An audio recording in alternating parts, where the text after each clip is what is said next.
It's time for the Trading Stocks Made Easy podcast. Each week, Trading Stocks Made Easy demystifies stock trading and investing so you can profit big. And now, here's the host of Trading Stocks Made Easy, the wealthy investor, Tyrone Jackson. Hey, it's Tyrone Jackson, the wealthy investor, and welcome back to another great episode of Trading Stocks Made Easy. You know, I was wondering where you are. In fact, I was even going to call you, but I didn't have your number. Hey, listen, I'm always pleased when you tune into the show, and I want to thank all of you who I've met, particularly over the last 3 months, and really have told me how much you've actually enjoyed the podcast and how you enjoy hearing from all the guests and what it is that they have to say. You know, I started this podcast as part of the brand identity that is the wealthy investor, and really to spread the word and let people know that today, with technology and the internet, financial freedom is literally only a click away, as long as you have something called an open mind and you're willing to learn how to both trade and invest in the stock market.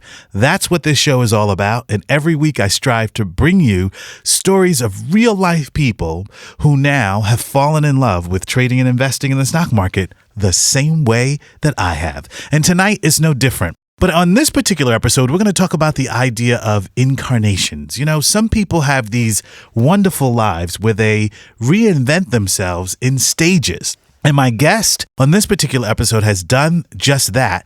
She started out in the world of dance as a Juilliard dancer and then went into editing, and she's going to talk about some of the work that she's really enjoyed as an editor. And now in this next stage of her life, she is a very, very successful stock market trader and investor. And her name is Marian Hunter, and you're going to hear from her right after this. You're listening to the Trading Stocks Made Easy podcast. Want to learn more about how to trade and invest in the stock market? Visit thewealthyinvestor.net/products. That's thewealthyinvestor.net/products and order the Wealthy Investor's Guide to Stock Market Success audio series. This easy-to-follow 5-CD audio series and manual will teach you the basics of how to buy and sell stocks, how to collect quarterly dividends for life, plus hidden income generating strategies like covered call writing and volatility trading. Start creating financial freedom right now. Get the financial education you need to get ahead. Visit thewealthyinvestor.net/products. Wealthy Investor, Wealthy Investor, wealthyinvestorradio.com. And welcome back to Trading Stocks Made Easy. It's Tyrone Jackson, the wealthy investor. And as I stated right at the opening of the show, you know, sometimes in life, if you're fortunate, I believe you can find yourself doing things with your life that you would have never predicted. And one of them could be making a lot of money in the stock market, although when you initially set course, you could never have seen that coming. And my guest on this episode is someone who I am so excited she is here in the studio with me, and her name is Marian Hunter. Welcome, Marian. Thank you, Tyrone. And you've told me that you've been a long-time listener of the Trading Stocks Made Easy podcast. Is that right? Yes. Marian actually told me before the show, she goes, I heard one episode. So she's got a whole episode totally devoted to her. I'm delighted to have you here. And I want to, before we get into how you trade, what you like, why you like the stock market as much as you do, I want to kind of go back into your story. Can you just tell us where you were born and raised? I was born in Texas, but I grew up in upstate New York, and I got introduced to dance, and we would come to New York and go to plays and musicals and museums. And I would sit in the car window thinking, oh, people live here. Oh, people live here. Oh. So one day I ran away from home and applied to Juilliard and got in and got to not go to my last year of high school. And I pursued dance for a number of years. Now, were you a modern dancer? Yes. Okay, so you got your training in this small town in upstate New York? Well, not really. I went to different places to study. Okay. And obviously this is really early because most dancers start around 13, 14, 15, right? So you had to be in your teens when you started training as a dancer. And also, you know, you say you went to Juilliard. That is no small feat. Pardon the expression. But that is, you must have been very, very talented, obviously, to be accepted there. Well, I'm not a dancer anymore, so the story goes on to I hurt my back, and I spent several months watching television. And I'd never really watched that much television, but I watched it and watched it and watched it. And I saw how it moved and how shows were put together. And I said, oh, that's a lot easier way to move than dancing. Okay. So then I started pursuing filmmaking. And I worked with a lot of women's groups. It was around the time of the women's movement was in full flower in New York. And there were lots of events to film and events to go to and women's film collectives. And I sort of learned in an interesting way. So then I became an editor because I couldn't afford to travel and leave my little daughter behind. And at the time I was a single parent and working very hard. And I always knew that I couldn't sit in this chair for hours and hours into the night. I always knew I wanted to do something else. So I thought, well, I'll flip houses. You'll flip houses? But then I found I didn't know enough about houses to make money that way. And I would drift into these seminars that different investment firms would put on, or they'd give them to the women's movement. They'd say, come and learn how to invest. And I'd go and I'd fall asleep after 5 minutes. And I knew I should stay awake, but I just couldn't.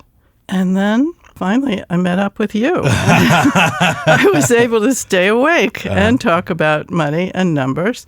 And it was really a revelation to me. And I used to like math, but I never pursued it, and I'm a little dyslexic, so I sort of don't like to operate a calculator in public and things like that. So, I like numbers, but I'm not good at them, and you really got me over the hump and a lot of fear about the wide world of investing. Mm-hmm. Now, just before we get into your trading, let's talk about your career as an editor, because you've had an opportunity and you've worked on some really, really highly recognized pieces of work, notably in a lot of stuff for PBS. Is that correct? Yes. Yeah. Could you just tell us about a few projects that you're proud of that you worked on as an editor for PBS? Sure. I've just finished a really wonderful film, which is called A Backpack Full of Cash. It's about what's happened to public education since No Child Left Behind. It is not a pretty story. I just, before that, finished a film called Rosenwald, which one of our classmates wrote the music for, and it's a wonderful, wonderful score. And it's about Julius Rosenwald and his becoming a millionaire. Well, nowadays he would be a billionaire, but he had the largest store in the world, being Sears and Roebuck. And what he did philanthropically, especially throughout the South, where he built over 5,000 schools for Black children at the time when schools in the South were in pretty bad shape. So that film is traveling around the country now, and it's been a very exciting event for a lot of people in the South who've gone to those schools. And then a lot of people who've been, who knew the Sears catalog but didn't know the whole story. So that one's traveling around now. I did this one series called School, which is the history of public education. And it was a forerunner of the film called Backpack Full of Cash. And that was one of the most popular series on public television.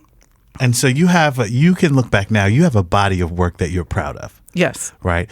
And what an editor does is really assist the filmmaker in the storytelling process. You take all the stuff that's shot, you find the music, you find the story, you find the emotional peaks and valleys of the story, and you assist the filmmaker in that regard, correct? Yes. And I take about 80 hours and make it into 90 minutes. Okay. Which is a lot of footage to go through. Yes, a lot of footage, a lot of decisions to be made, a lot of thinking things through and seeing what impacts something else. And you're creating your own timing.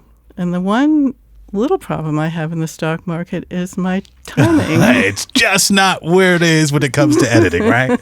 Editing, you can make your own timing. Well, so your life has been, at least 3 acts, right? Yes. The first act as a dancer, the second act, if you will, in artistic terms, as an editor, and now the third act, which I know you love, which is stock market trading and investing. Yes. Okay. If I were to ask you 3 things you really loved about editing, what would they be?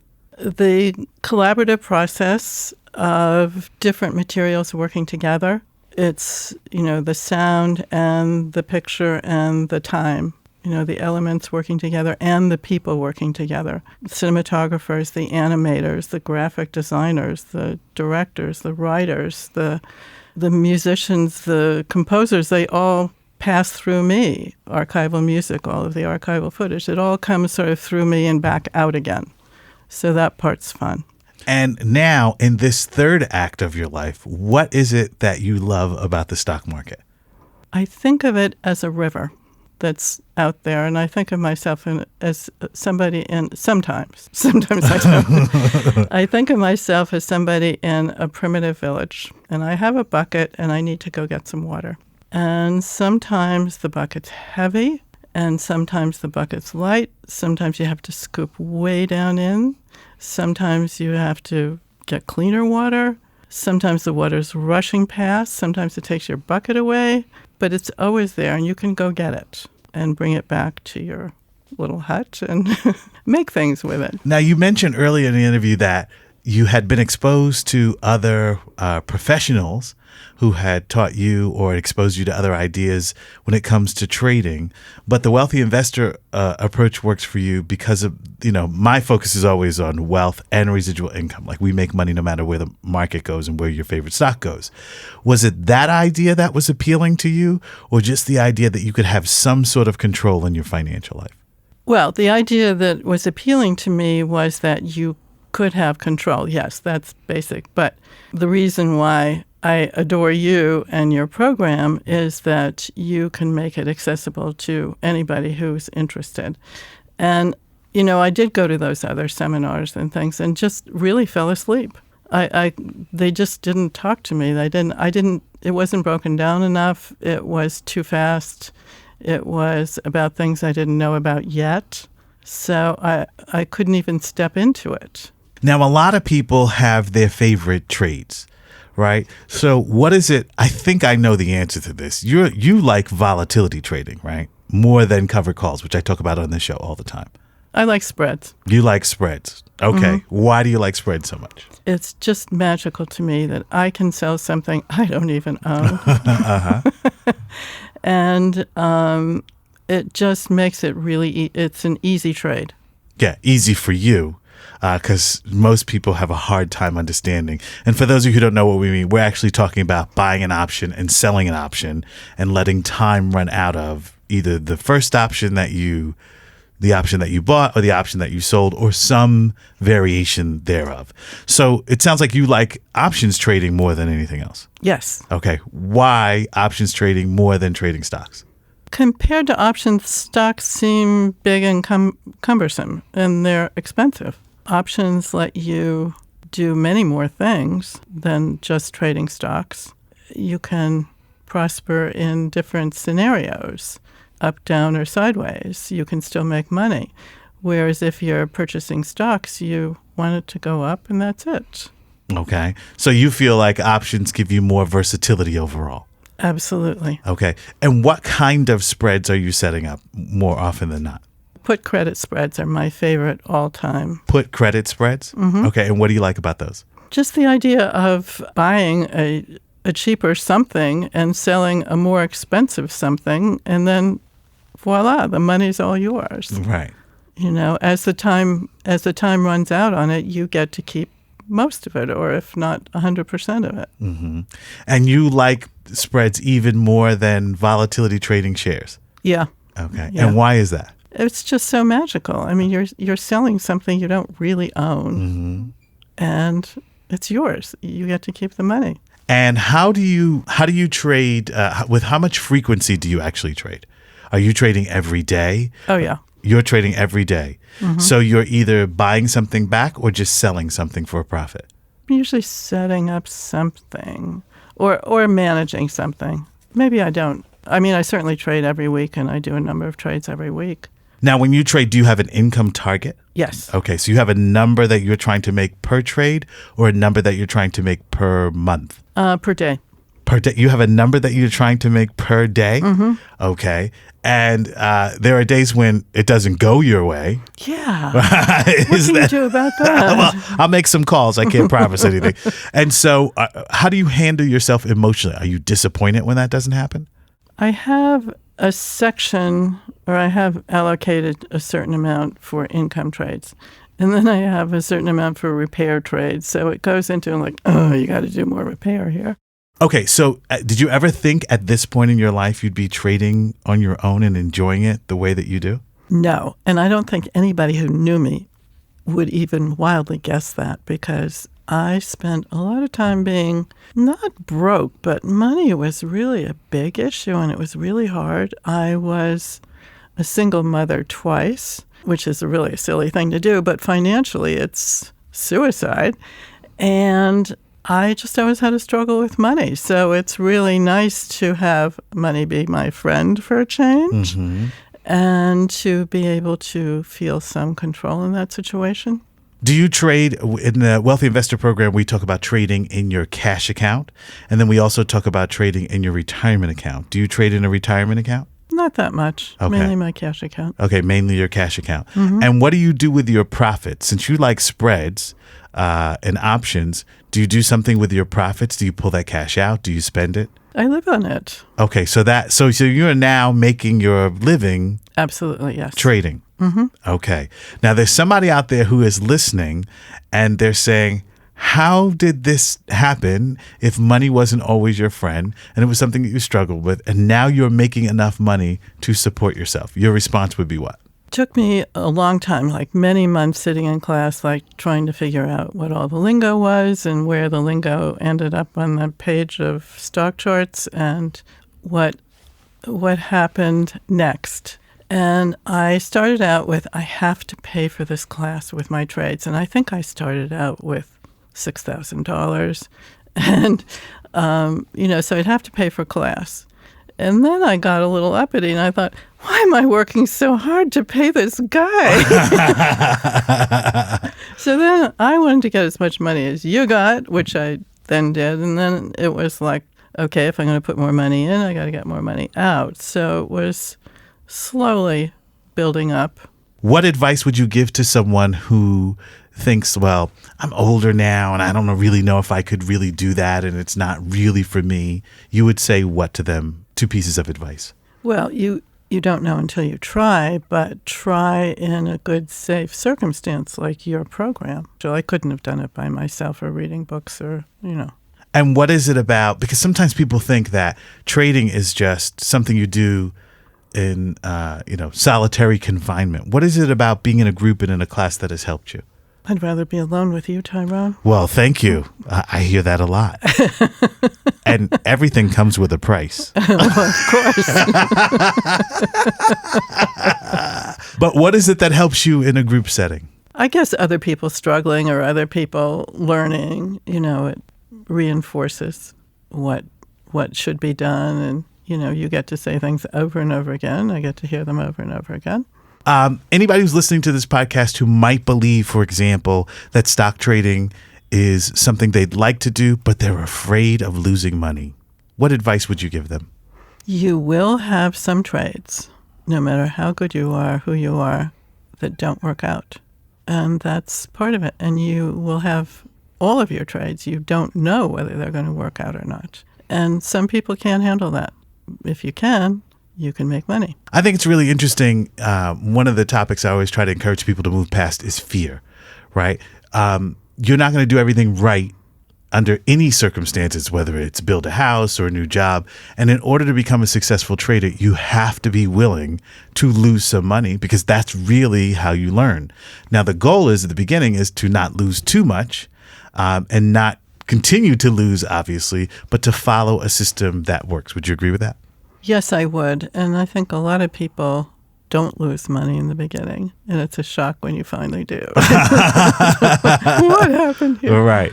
Well, I think if you're following the right methodology or a methodology that is proven, it makes it a little harder to lose money. Mm-hmm. Yeah. Where do you see yourself going with your trading in the future? I would like to be able to see where the money is better than I do. So there's a lot of my game I need to improve. Okay. So it's really, I would love to be a very good trader. Right. Well, you're doing okay now, I could tell you that. Marian Hunter, thank you for coming in and being a part of the Trading Stocks Made Easy podcast and sharing your story. I'm sure there's somebody out there that now feels if she can do it, I can do it. So thank you for coming in. Thank you. I'll be back with some parting words right after you listen to this. You're listening to the Trading Stocks Made Easy podcast. Want to learn more about how to trade and invest in the stock market? Visit thewealthyinvestor.net/products. That's thewealthyinvestor.net/products and order the Wealthy Investor's Guide to Stock Market Success audio series. This easy-to-follow 5-CD audio series and manual will teach you the basics of how to buy and sell stocks, how to collect quarterly dividends for life, plus hidden income generating strategies like covered call writing and volatility trading. Start creating financial freedom right now. Get the financial education you need to get ahead. Visit thewealthyinvestor.net/products. Wealthy Investor, Wealthy Investor, wealthyinvestorradio.com. And we're back. You know, it's really interesting. Your biggest enemy in this whole process will be your beliefs about yourself and what is possible. We heard from Marian Hunter in this episode, and I have a lot of students actually who have their lives absolutely transformed from the stock market.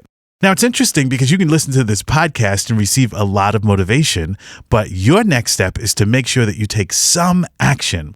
And I always say, go to thewealthyinvestor.net, download my free ebook, and just get acquainted with some of the opportunities that actually exist out there in the stock market, because you never know where you can be or where you will be financially in 2 to 5 years from now if you just keep that open mind. And the second step, for those of you who are really ready to kind of jump in the water, you can always go to witradeschool.com. Now, the advantage of becoming a WI Trade School member is I do all of the research in the market every single week, and I bring you both stock trades and stock investments. Other benefit of being a member of WI Trade School, it is 100% video-based. So when I highlight a stock that's really hot, I'll take you through the research in a video and show you how to do additional research on the stock. If you want to own it as a long-term investment, you can make that choice. If you decide that you want to trade it as a covered call, you can make that choice as well. I'm really proud of how WI Trade School has helped people all over the world generate monthly income and choose really smart investments. So the point is, you don't have to do it all on your own. All you have to have is an internet access, and I'll be there to help you 24/7. Uh-oh, well, that music is telling me it is time to move on. My time has expired, much like an option. I just thought I'd throw that in there. Hey, this is Tyrone Jackson, the Wealthy Investor, saying I'll see you next time right here on Trading Stocks Made Easy. You've been listening to the Trading Stocks Made Easy podcast. Be sure to rate and review our show on iTunes. While you're on iTunes, be sure to click the subscribe button and you'll automatically receive our next episode.